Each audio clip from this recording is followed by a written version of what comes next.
வணக்கம். நாம தினமும் வாங்குற பொருட்கள்ல இருந்து பயன்படுத்துற சேவைகள் வரைக்கும் நம்ம வாழ்க்கையே வணிகத்தை சுத்தி தான் இருக்கு. ஆனா ஒரு செஸ் கேம் மாதிரியே இந்த வணிகத்துக்கும் சில ரூல்ஸ் இருக்கு. இந்த ரூல் புக் தான் ஒரு நாட்டோட பொருளாதாரத்தையே வடிவமைக்குது. வாங்க, இத பத்தி தான் நாம இன்னைக்கு விரிவா பார்க்க போறோம். சரி, தொடங்குறதுக்கு முன்னாடி ஒரு சின்ன கேள்வி. ஒரு கம்பெனினா என்னன்னு யோசிச்சு பாருங்களேன். அது வெறும் ஒரு பில்டிங்கா, ஒரு லோகாவா, இல்ல அவங்க விக்கிற பொருளா? இல்ல, அதுக்கும் மேல ஏதோ இருக்கு. அப்போ ஒரு கம்பெனிய எது நிஜமாவே ஒரு கம்பெனியா மாத்துது? பதில் ரொம்ப சிம்பிள்.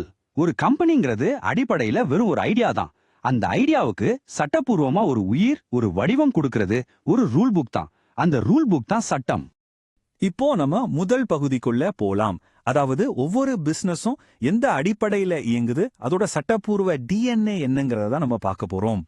பாத்தீங்கன்னா ஒவ்வொரு நாட்டிலையும் கம்பெனிங்க எப்படி ஆரம்பிக்கணும், எப்படி ரன் பண்ணணும், எப்படி வளரணும்னு ஒரு மாஸ்டர் பிளான் இருக்கும்.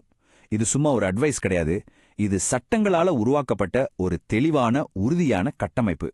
இதுக்கு ஒரு சூப்பரான உதாரணம் தான் நம்ம இந்தியாவோட நிறுவனங்கள் சட்டம் 2013. இந்த ஒரு சட்டம் ஒரு கம்பெனியோட மொத்த லைஃப் சைக்கிளையும் எப்படி கண்ட்ரோல் பண்ணுதுன்னு வாங்க பார்க்கலாம். இப்ப ஸ்கிரீன்ல பாக்குறீங்களே, இதுதான் அந்த சட்டத்தோட ஒரு பகுதி. இது ஒரு சின்ன ஸ்டார்ட் அப்பா இருக்கட்டும், இல்ல ஒரு பெரிய தொழில் குழுமமா இருக்கட்டும், இந்தியால இருக்கிற எல்லா கம்பெனிக்குமே இதுதான் பேசிக் ப்ளூ பிரிண்ட். இந்த சட்டம் ரொம்ப ரொம்ப பெரியது.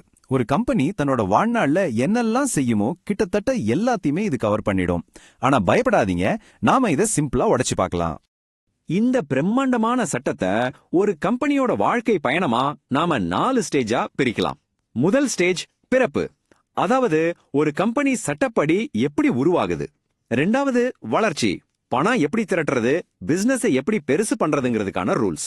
மூணாவது நிர்வாகம். அதாவது கம்பெனியை யாரு எப்படி ரன் பண்ணுவாங்கன்னு சொல்றது. கடைசியா 4வது ஸ்டேஜ் மாற்றம். கம்பெனிகளை ஒன்னா சேர்க்கறது இல்லனா மூடுறது மாதிரியான பெரிய மாற்றங்களுக்கான வழிமுறைகள். இந்த 4 ஸ்டேஜ் தான் ஒரு கம்பெனியோட முழு லைஃப் சைக்கிளையும் கண்ட்ரோல் பண்ணுது. ஆனா சில சமயம் இந்த பொதுவான ரூல் புக் மட்டும் பத்தாது. குறிப்பா டெலிகாம் மாதிரி ரொம்ப வேகமா வளர்ற ரொம்ப காம்ப்ளெக்ஸான துறைக்குன்னு ஒரு ஸ்பெஷல் ரெஃபரி தேவைப்படுவார் இல்லையா? அந்த ஸ்பெஷல் ரெஃபரிய உருவாக்குற ரூல் புக் தான் இது. இந்திய தொலைத்தொடர்பு ஒழுங்குமுறை ஆணைய சட்டம் 1997. நாம சுருக்கமா TRI சட்டம்னு சொல்லுவோம். இது டெலிகாம் துறைக்கு மட்டுமான ஒரு ஸ்பெஷல் ரூல் புக்.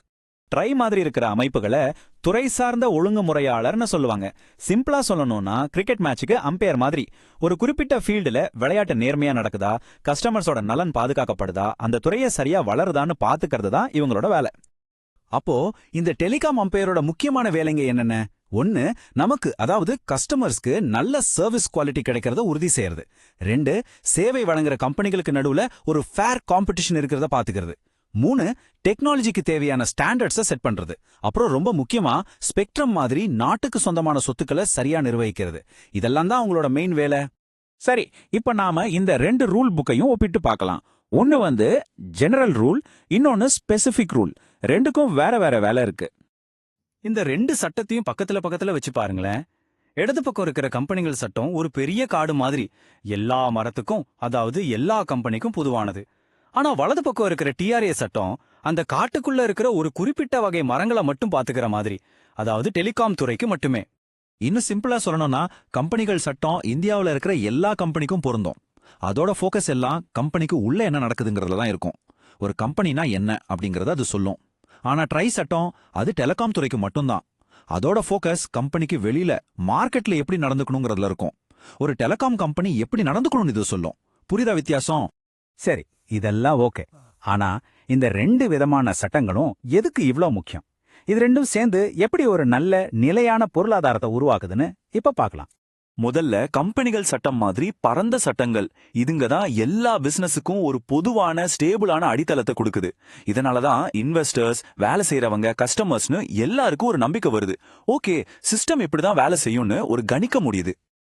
அதே நேரத்துல TRI சட்டம் மாதிரி ஸ்பெசிபிக்கான சட்டங்கள் டெலிகாம் மாதிரி ரொம்ப காம்ப்ளெக்ஸான, வேகமா மாறிட்டே இருக்கிற துறைகள்ல ஒரு எக்ஸ்பர்ட் கண்காணிப்புக்கு வழிவகுக்குது. இது கஸ்டமர்ஸையும் பாதுகாக்குது, அதே சமயம் புதிய கண்டுபிடிப்புகளையும் ஊக்குவிக்குது. இந்த முழு விஷயத்தையும் ஒரே வரியில சூப்பரா சொல்லலாம். பரந்த சட்டங்கள் ஆட்டம் நடக்கிறதுக்கான ஸ்டேடியத்தை கட்டுது. ஆனா குறிப்பிட்ட சட்டங்கள் தான் அந்த ஆட்டத்துக்குள்ள ரெஃபரியா இருந்து கேம் சரியா நடக்குதான்னு பாக்குது. சரி, நாம முடிக்கிறதுக்கு முன்னாடி உங்ககிட்ட ஒரு கேள்வி. Artificial intelligence, online gaming, electric வாகனங்கள்னு புதுசா பல துறைகள் வேகமா வளர்ந்துட்டு இருக்கு. இதுல எந்த துறைக்கு அடுத்து இந்த மாதிரி ஒரு ஸ்பெஷலான ரூல் புக் தேவைப்படும் நீங்க நினைக்கிறீங்க? யோசிச்சு பாருங்க.